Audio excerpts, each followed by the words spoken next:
नमस्कार, मेरा नाम है शुभेंदु प्रकाश और आप देखना शुरू कर चुके हैं समाचार सार, जिसमें हम दिखाते हैं आपको राष्ट्रीय खबरें जिनसे हो आपका सीधा सरोकार। ये एपिसोड 17 है, तारीख है 11 जुलाई 2023। बढ़ते हैं खबरों की ओर। सबसे पहले आज 11 जुलाई 2023 के मुख्य समाचार। पंचायत चुनाव हिंसा, बंगाल के 133 लोगों ने असम में ली शरण। हेमंत बिश्व शर्मा का कहना है केंद्र सरकार को सुप्रीम कोर्ट में इस बार लगा करेंट। सुप्रीम कोर्ट ने ईडी डायरेक्टर संजय मिश्रा को बार बार दिए गए एक्सटेंशन को अवैध करार दिया। 25 करोड़ रुपए के सोने की तस्करी मामले में सूरत एयरपोर्ट पर तैनात पुलिसकर्मी गिरफ्तार।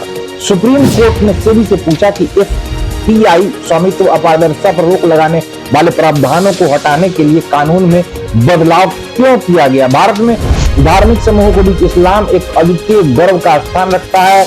अजीत डोभाल। राजौरी के मसौरा सेक्टर में सशस्त्र घुसपैठिए का शव बरामद। भारतीय सेना लखीमपुर की हिंसा में मामला। सुप्रीम कोर्ट आशीष मिश्रा को अंतरिम जमानत बढ़ाई। जैसे जैसे समय सीमा नजदीक आ रही है, विधि आयोग को समान नागरिक सुविधाओं में 46 लाख प्रतिक्रियाएं मिली।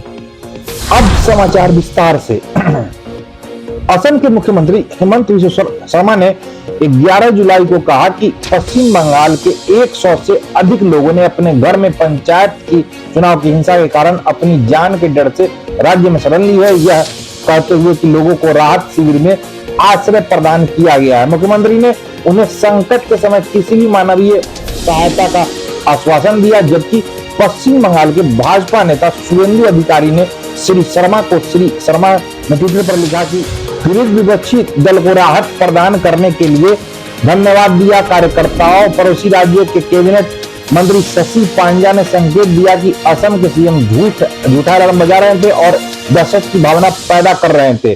कल पश्चिम बंगाल में पंचायत चुनाव में हिंसा के कारण अपनी जान के डर से 133 व्यक्तियों ने असम के धुबरी जिले में शरण मांगी। हमने उन्हें राहत शिविर में आश्रय के साथ साथ भोजन और चिकित्सीय सहायता भी प्रदान की। श्री शर्मा के प्रति आभार व्यक्त करते हुए श्री अधिकारी, जो कि पश्चिम बंगाल के विपक्ष के नेता है, ने लिखा कि मैं परेशानी विपक्ष पार्टियों कार्यकर्ताओं को राहत प्रदान करने के लिए असम के माननीय मुख्यमंत्री श्री हेमंत बिश्व शर्मा जी का धन्यवाद देना चाहता हूं। पश्चिम बंगाल विशेष रूप से भाजपा के लोग चुनाव होते हैं और असम राज्य के करीब होने के कारण वे अपनी सुरक्षा के लिए अपने परिवारों के साथ पार करना सुरक्षित समझते हैं। श्री शर्मा ने माइक्रो ब्लॉकिंग साइट पर श्री अधिकारी के तुरंत जवाब दिया और हर जरूरत के समय मदद करने का आश्वासन दिया। हम पश्चिम बंगाल के लोगों को अपना मूल्यवान और सम्मानित पड़ोसी मानते हैं। पश्चिम बंगाल में पिछले विधानसभा चुनाव के दौरान भी हमने यही सहायता दी। कृपया आश्वस्त रहें, संकट के समय आप किसी भी मानवीय सहायता के लिए हम पर भरोसा कर सकते हैं। असम के सीएम ने लिखा। तृणमूल कांग्रेस के प्रवक्ता और पश्चिम बंगाल के मंत्री शशि पांजा ने राष्ट्रीय नागरिक रजिस्टर एनआरसी के अंतिम मसौदे से बाहर रह गए लोगों को संदर्भ देते हुए श्री शर्मा ने निशाना साधा, जिसे पूर्वोत्तर राज्य के लिए अद्यतन किया गया था। हिमंता बिश्व शर्मा को आत्म धार्मिकता और गलत नैतिक श्रेष्ठता की चक्करदार ऊंचाइयों से उबकाया जाना चाहिए। झूठा अलार्म बजाने और घबराहट की भावना पैदा करने से पहले उन्हें असम के उन 1.9 मिलियन निवासियों के भाग्य पर विचार करना चाहिए जो एनआरसी के कारण राज्य विहीन हो गए थे। श्री पांजा ने लिखा कि शनिवार को पश्चिम बंगाल के ग्रामीण चुनाव में हिंसा हुई, जिसमें 15 लोगों की मौत हो गई थी, जबकि मतपेटियों को तोड़ दिया गया था, मतपत्रों को आग लगा दी गई थी और कई स्थानों पर प्रतिद्वंदी को बम फेंके गए थे। मारे गए लोगों में से 11 टीएमसी से जुड़े थे। 8 जून को चुनाव प्रक्रिया शुरू होने के तारीखों की घोषणा होने के बाद से राज्य में मरने वालों की कुल संख्या 30 से अधिक हो गई है। शनिवार को 71% मतदान दर्ज किया गया था, जबकि पूरे पश्चिम बंगाल में 696 बूथों पर शाम 5 बजे तक 69.85% वोट दर्ज किया गया था। जहां सोमवार को पूर्ण मतदान हुआ था, वहीं 2-11 बढ़ते हैं दूसरी खबर की ओर। 11 जुलाई 2023 को सुप्रीम कोर्ट ने प्रवर्तन निदेशक संजय कुमार मिश्रा को केंद्र द्वारा दिए गए बैंक टू बैंक खंड में एक्सटेंशन अवैध और कानून अमान्य करार दिया है। सुप्रीम कोर्ट ने सुप्रीम कोर्ट ने 11 जुलाई को केंद्र द्वारा प्रवर्तन निदेशालय ईडी के निदेशक संजय कुमार मिश्रा को दिए गए बैक टू बैक खंड खंड में दिए गए एक्सटेंशन को अवैध और कानून में अमान्य करार दिया गया। हालांकि न्यायमूर्ति बी.आर. गवई की अध्यक्षता वाली खंडपीठ ने श्री मिश्रा को उनके उत्तराधिकारी के लिए कार्यालय के सुचारू परिवर्तन की सुविधा के लिए 31 जुलाई को 2023 के पद पर बने रहने की अनुमति दी थी। फैसले में कहा गया था कि केंद्र ने श्री मिश्रा को कोई और विस्तार नहीं देने के लिए सितंबर 2021 के एक फैसले में अदालत द्वारा दिए गए आदेश की अवहेलना की है। इसके बजाय अदालत ने कहा कि सरकार न्यायिक निर्देशों की अपील में बैठी और श्री मिश्रा को नवंबर 2021 और 2022 में 1 साल का विस्तार दिया गया। हालांकि फैसले में सितंबर 2021 के फैसले को कुछ महीनों के भीतर केंद्रीय सतर्कता आयोग सीवीसी अधिनियम और दिल्ली विशेष पुलिस स्थापना अधिनियम में किए गए संशोधनों को चुनौती देने वाली याचिकाओं को खारिज कर दिया। इन संशोधनों ने सरकार के लिए श्री मिश्रा के कार्यालय को बढ़ाने का मार्ग प्रशस्त कर दिया था। अदालत ने कहा कि न्यायिक समीक्षा तभी जरूरी है जब कोई कानून मनमाना या संवैधानिक या मौलिक अधिकारों का उल्लंघन साबित हो। इन परिवर्तनों के आधार पर सरकार ने 1984 बैच के भारतीय राजस्व सेवा अधिकारी को नवंबर 2022 में उनका तीसरा विस्तार दिया था। उन्हें 18 नवंबर 2023 तक जारी रहना था। कांग्रेस पार्टी के प्रवक्ता रणदीप सिंह सुरजेवाला ने तृणमूल कांग्रेस नेता महुआ मोइत्रा, सामाजिक कार्यकर्ता और मध्य प्रदेश कांग्रेस महिला समिति के महासचिव जया ठाकुर द्वारा दायर याचिकाओं में तर्क दिया गया था कि विस्तार संस्थागत स्वतंत्रता को प्रभावित करते हैं। अदालत के न्याय मित्र वरिष्ठ अधिवक्ता के.वी. विश्वनाथन ने सुनवाई के दौरान तर्क दिया था कि यह मामला सिर्फ एक अधिकारी से संबंधित नहीं है। उन्होंने कहा कि बड़ा मुद्दा संस्थानों को कार्यपालिका में से बचाना है। याचिकाकर्ताओं में से एक के लिए वरिष्ठ वकील एम.एम. सिंघवी ने अदालत से पूछा था कि क्या टुकड़ों में विस्तार व्यक्ति की स्वतंत्रता पर अतिक्रमण करता है। जो किया जा रहा है वह कानून में बरकरार कार्यकाल की निश्चितता को बिल्कुल विपरीत है। इससे पता चलता है कि सरकार अधिकारी से कह रही है जब तक आप मेरी बात नहीं मानेंगे।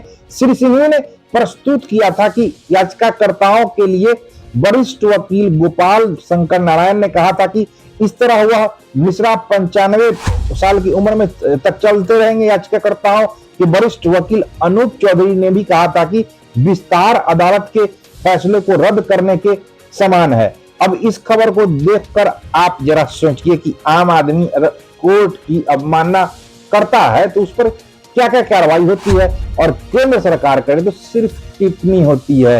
ये माहौल है किस तरफ इशारा करता है। भारत का संविधान कहता है all citizens are treated equal in the eye of law, मगर निजाम करे तो सिर्फ टिप्पणी और हम करें तो चैनल तक हटा दिया जाता है। आप करें तो गलती और हम करें तो गुनाह। क्या यही वो गांधी का देश है। इस पहले सिलसिले से कई और अहम सवाल उठते हैं। नरेंद्र मोदी सरकार से साठ गांठ की वजह से तो एक्सटेंशन तो नहीं दिया, सरकमस्टांशियल एविडेंस तो कुछ इसी ओर इशारा करता है। बहरहाल यहाँ पर मरहूम शायर राहत इंदौरी का एक शेर याद आया। कहते हैं कि आजकल मालिक हैं आप बाजार के, जो भी चाहो कीमत हमारी रखो। गांधी की फोटो का इस्तेमाल तो नरेंद्र मोदी सरकार खूब करती है, मगर गांधी के नैतिक मूल्य और सिद्धांत पर क्या चलती है। जो करेगा भक्ति उसी को मिलेगा एक्सटेंशन, जो करेगा आलोचना उसको रखेंगे सेंटिंग में। आप सुब्रमण्यम स्वामी को फाइनेंस मिनिस्टर क्यों नहीं बनाते हैं? क्योंकि वो आपके भक्त नहीं है भाई साहब। भक्ति जरूरी है। एक और अहम सवाल मन में आता है कि पूर्व में किए गए छापे क्या इसी साठगांठ का नतीजा है? वैसे भी निजाम को इस देश का जनता पर भरोसा नहीं है। जीएसटी का जीता जागता सबूत है। पहले शक होने पर छापे पड़ते थे, अब वह बही खाते ही निजाम के सामने होने चाहिए। व्यापारी चोर है, पारदर्शिता से गोपनीयता भी तो भंग होती है। व्यापारी कहां से माल खरीदा, जब तक B2B ट्रांजैक्शन में अगले फील्ड फाइल रिटर्न की कॉपी मिलती तब तक अगला व्यापारी पैसा ही निर्गत नहीं करता है। इससे फ्लो ऑफ कैश रुकता है इकोनॉमी और प्रभावित होती है। मगर मोदी जी को भरोसा हो तब ना। यही भरोसे की कमी सरकार के हर काम में दिखती है। उन्हें अधिकारी नियम से चलने वाले नहीं, चाहिए बल्कि उनके इशारों पर नाचने वाले चाहिए। शायद दर्शकगण आप क्या सोचते हैं हमें कमेंट सेक्शन में बताएं। तो सिर्फ सवाल खड़े, हम तो सिर्फ सवाल करते हैं, उन सवालों के सही और गलत ठहराना जनता का काम है। बहरहाल बहुत हुई खिंचाई, अब बढ़ते हैं अगली खबर की तरफ। सूरत के पुलिस आयुक्त अजय तोमर ने कहा कि उन्होंने पुलिस उपनिरीक्षक की कथित संलिप्तता की आंतरिक जांच के आदेश दिए हैं। एक अधिकारी ने 11 जुलाई को कहा कि हाल ही में सूरत अंतर्राष्ट्रीय हवाई अड्डे पर पेस्ट के रूप में लगभग 25 करोड़ रुपए मूल्य के सोने की जब्ती के मामले में राजस्व खुफिया निदेशालय डीआरडीओ ने एक पुलिसकर्मी को गिरफ्तार किया है। उप निरीक्षक पराग दवे सूरत हवाई अड्डे पर आवर्जन कार्यालय में काम करते थे और 3 यात्रियों द्वारा लाए गए 48.2 किलोग्राम सोने के पेस्ट की तस्करी को सुविधाजनक बनाने के लिए की कोशिश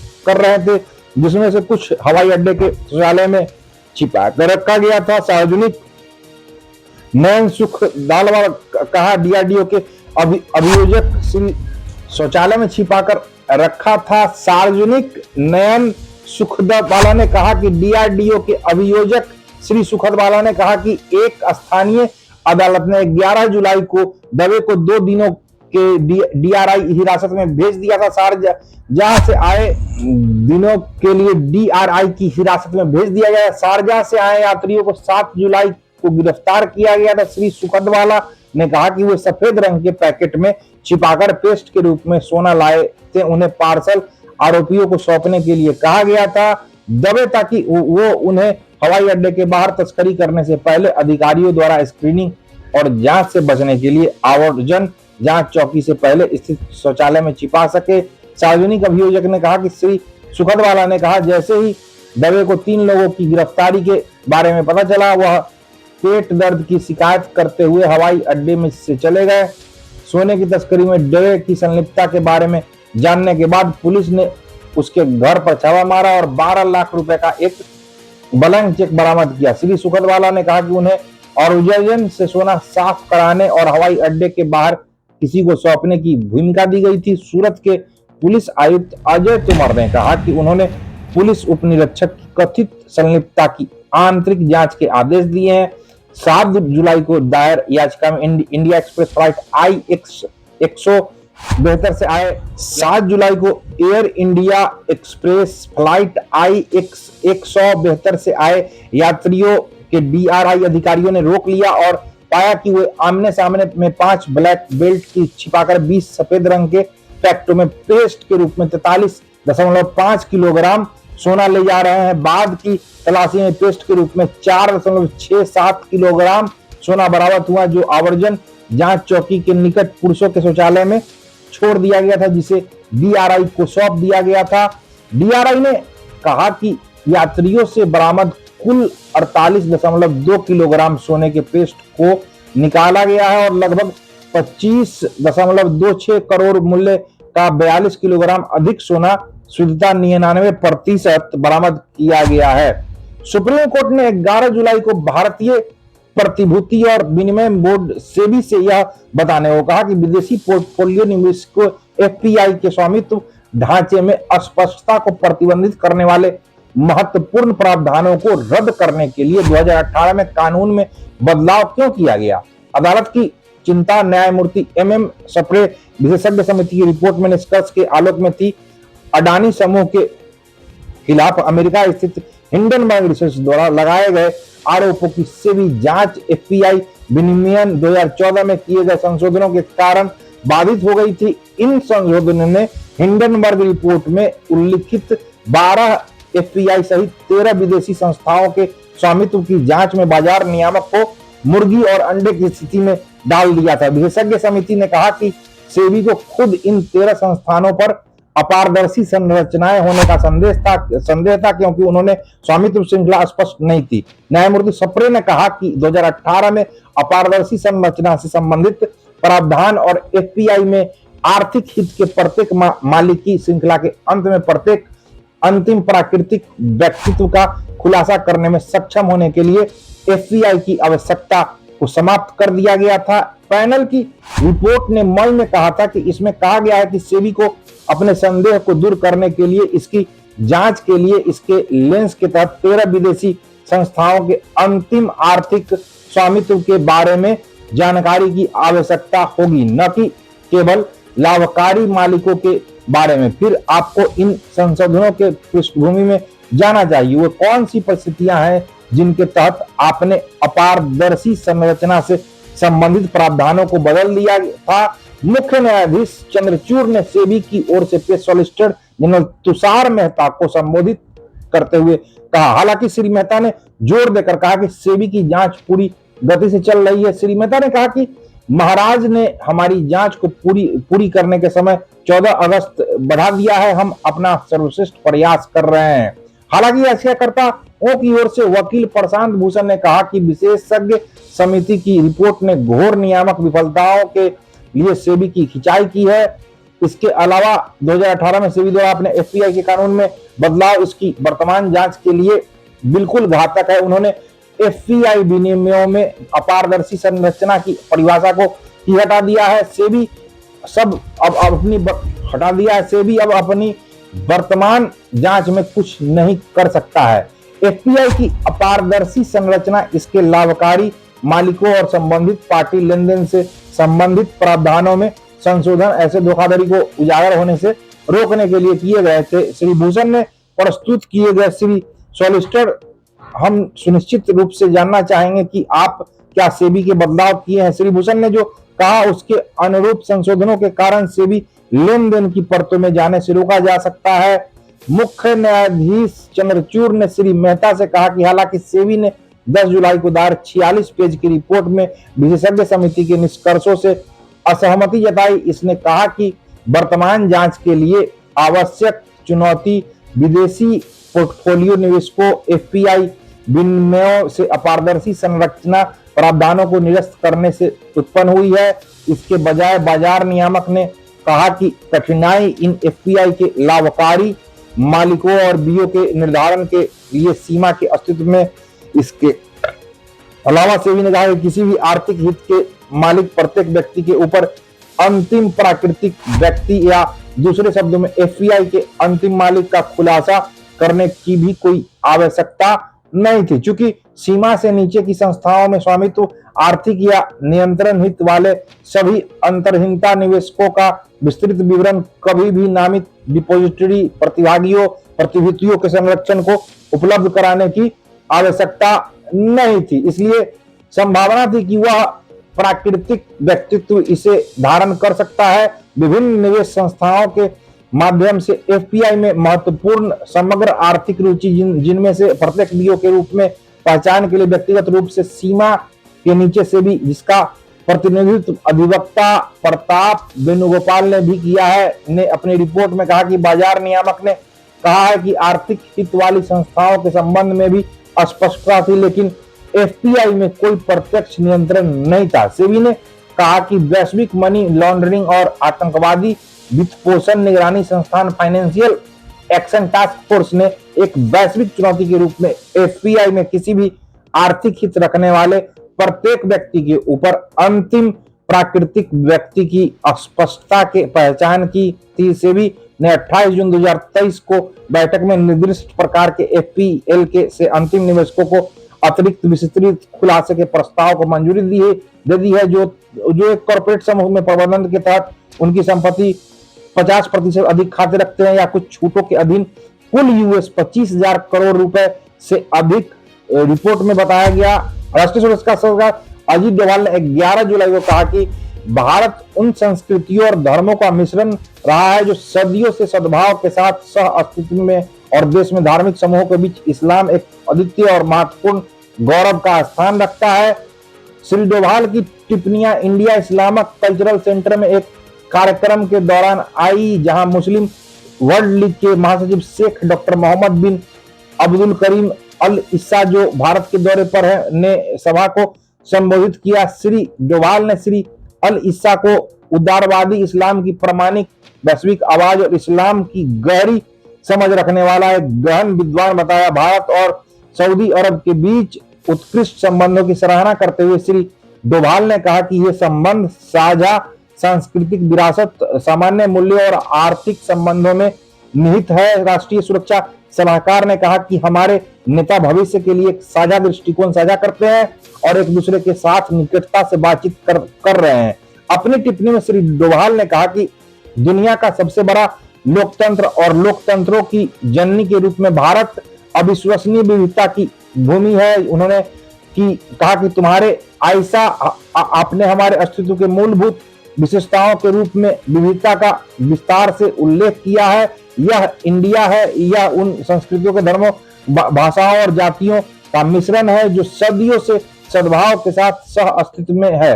एक समावेशी लोकतंत्र के रूप में भारत अपने सभी नागरिकों का उनकी धार्मिक, जातीय और सांस्कृतिक पहचान की परवाह किए बिना स्थान प्रदान करने में सफलतापूर्वक कामयाब रहा है।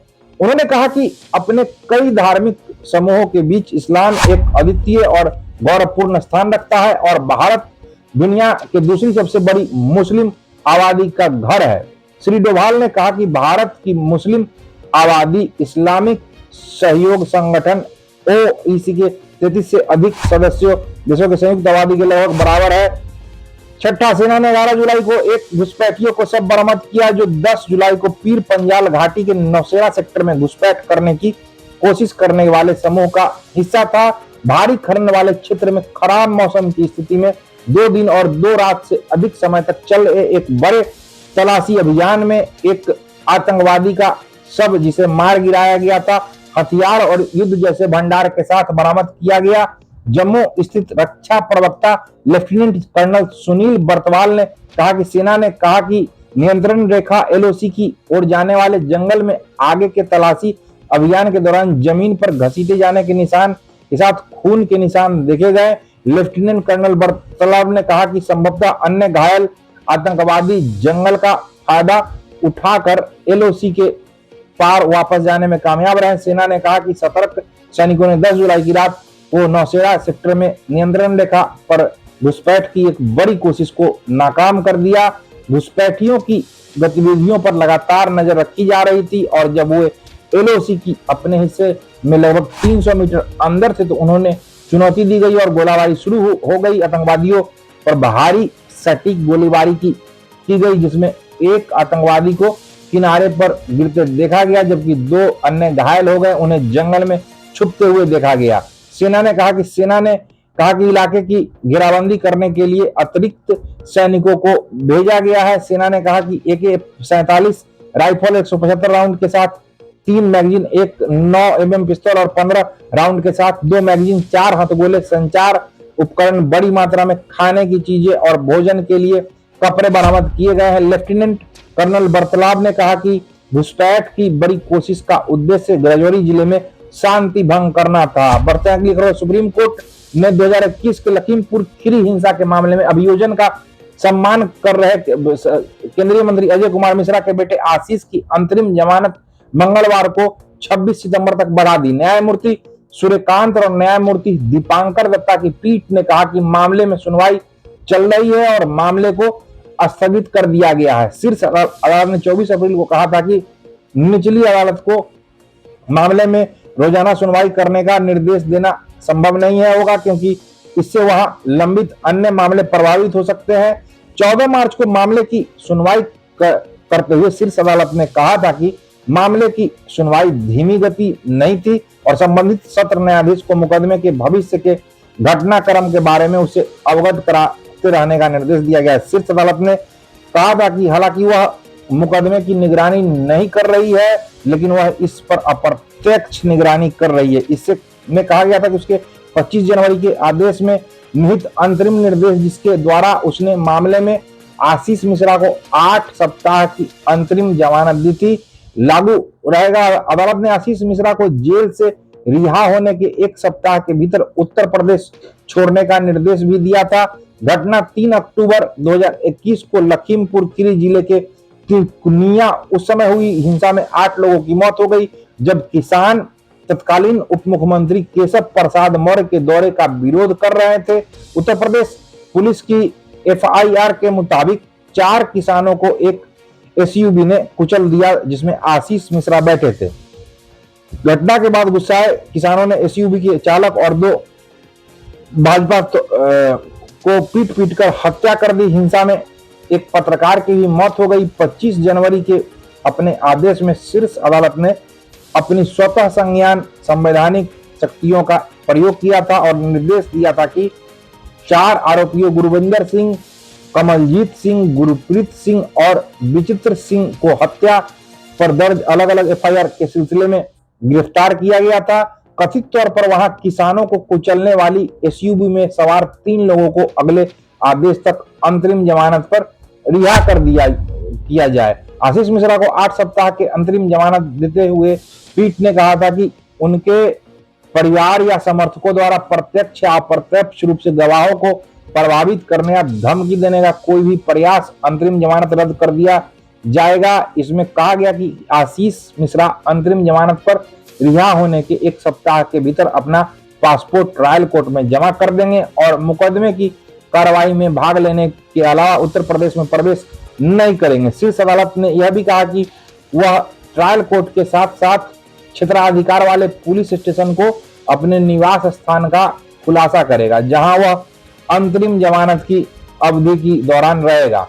शीर्ष अदालत ने कहा था कि ट्रायल कोर्ट सुनवाई की हर तारीख के बाद इस अदालत को प्रगति रिपोर्ट भेजेगी, साथ ही प्रत्येक तारीख पर जांचे गए गवाहों का विवरण भी भेजेगी।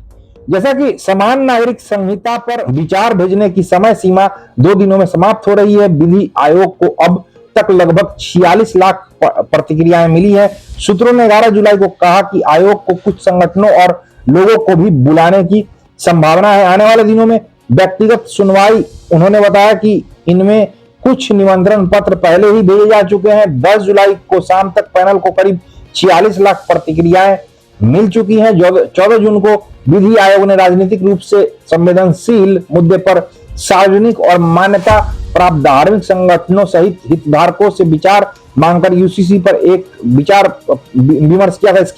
इससे पहले 21वें विधि आयोग, जिसका कार्यकाल अगस्त 2018 में समाप्त हो गया था, ने इस मुद्दे पर 2 अवसरों पर सभी हितधारकों के विचार मांगे। इसके बाद अगस्त 2018 में पारिवारिक कानून में सुधार पर एक परामर्श पत्र जारी किया गया। चूंकि उक्त परामर्श पत्र जारी होने की तारीख से 3 साल के अधिक समय बीत चुका है, इसलिए विषय की प्रासंगिकता और महत्व को ध्यान में रखते हुए इस विषय पर विभिन्न अदालतों के आदेशों के बाद भारत के 22वें विधि आयोग ने इस विषय पर सिरे से विचार विमर्श करना उचित समझा। पैनल ने एक सार्वजनिक नोटिस में कहा था कि इस महीने की शुरुआत में एक संसदीय समिति के समक्ष उपस्थित होकर कानून पैनल के प्रतिनिधियों ने नया परामर्श अभ्यास का बचाव किया था। यह देखते हुए पूर्ववर्ती आयोग ने 2018 में अपने सुझाव दिए थे कि और उसका कार्यकाल भी समाप्त हो गया था, इसलिए उन्होंने एक नई पहल शुरू की है जो अनिवार्य रूप से सूचनात्मक। 31 अगस्त 2018 को जारी अपने परामर्श पत्र में न्यायमूर्ति BS चौहान सेवानिवृत्त अध्यक्षता वाले पिछले कानून आयोग ने कहा कि भारतीय संस्कृति की विविधता का जश्न मनाया जा सकता है और मनाया जाना चाहिए, लेकिन समाज के विशिष्ट समूहों या कमजोर वर्गों को वंचित नहीं किया जाना चाहिए। कार्रवाई में इसमें कहा गया है कि आयोग ने समान नागरिक संहिता प्रदान करने के बजाय ऐसे कानूनों से निपटा है जो भेदभावपूर्ण है, जो इस पर न तो आवश्यक है और न ही वांछनीय है। परामर्श पत्र में कहा गया है कि अधिकांश देश अब मतभेदों को पहचानने की दिशा में आगे बढ़ रहे हैं और मतभेदों का अस्तित्व ही भेदभाव नहीं है, बल्कि एक मजबूत लोकतंत्र का संकेत है। संक्षेप में समान नागरिक संहिता का अर्थ है देश के सभी नागरिकों के लिए एक समान कानून होना जो धर्म पर आधारित न हो। व्यक्तित्व कानून और विरासत गोद लेने और उत्तराधिकारी से संबंधित कानूनों को एक समन्वय कोड द्वारा कवर किए जाने की संभावना। कॉमन कोड लागू करना बीजेपी चुनावी घोषणा पत्र का हिस्सा रहा है। उत्तराखंड आने वाले दिनों में अपना स्वयं का समान नागरिक संहिता लाने की तैयारी कर रहा है। घड़ी का इशारा हो गया है। वैसे तो कुछ राष्ट्रीय खबरें रह गई हैं, जिसको पढ़ने के लिए आप हमारी वेबसाइट www.awareness24.com का रुख कर सकते हैं। राष्ट्रीय खबरों के बुलेटिन का सिलसिला आज यहीं खत्म होता है। कल फिर मिलेंगे रात्रि के 9 बजे अवेयरनेस 24 के डिजिटल प्लेटफॉर्म पर। खबरों का सिलसिला यहाँ पर थमता नहीं। भरोसा और विश्वास बनाए रखे। कल फिर होगी मुलाकात जब घड़ी में बजेंगे रात्रि के 9। अब मुझे यानी शुभेंदु प्रकाश को शुभ रात्रि।